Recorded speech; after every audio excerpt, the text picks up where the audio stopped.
एक ठंडी शांत संध्या थी। सूरज जल रहा था। आकाश में सुनहरी लाली छाई हुई थी।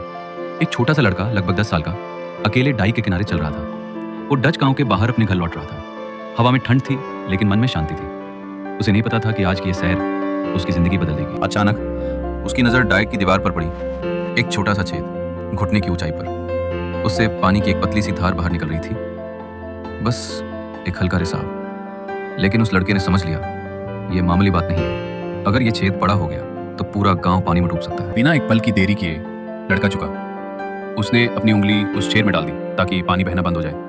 उसका चेहरा डाई की दीवार के करीब था। आंखों में चिंता थी लेकिन डर नहीं। उसने फैसला कर लिया था, चाहे कुछ भी हो वो अपनी जगह से नहीं लेगा। उसका छोटा सा हाथ एक गांव की रक्षा कर रहा था। धीरे धीरे अंधेरा छा गया। रात की ठंडी हवा चलने लगी। आसमान में चांद निकला, लेकिन वो बच्चा वहीं बैठा रहा। उंगली अभी उसी छेद में थी। उसका शरीर कांप रहा था। आंखों में नींद थी लेकिन वो हिला नहीं। पूरी रात अकेले बिना किसी मदद के वो डटा रहा। उसकी हिम्मत उस डाई की तरह मजबूत थी। चाहे कुछ भी हो वो अपनी जगह से नहीं हिलेगा। उसका छोटा सा हाथ एक गांव की रक्षा कर रहा था। अगली सुबह जब सूरज की पहली किरण डाइक पर पड़ी, एक राहगीर वहां से गुजरा।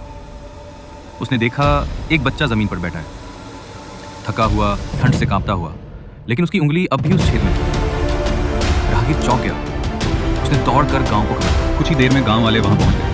उन्होंने डाई की मरम्मत शुरू की, मिट्टी, पत्थर और लकड़ियों से। वो छोटा लड़का अभी वहां बैठा। किसी ने उसे कंबल में लपेटा, किसी ने गर्म दूध दिया। सब उसकी हिम्मत को सलाम कर रहे थे। एक छोटा बच्चा जिसने एक पूरा गांव बचा लिया था। उस दिन के बाद उस लड़के को कोई नहीं भूला।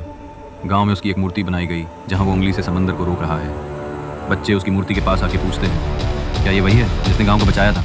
और जवाब होता है, हाँ, एक छोटा सा बच्चा जो बहुत बड़ा हीरो बन गया।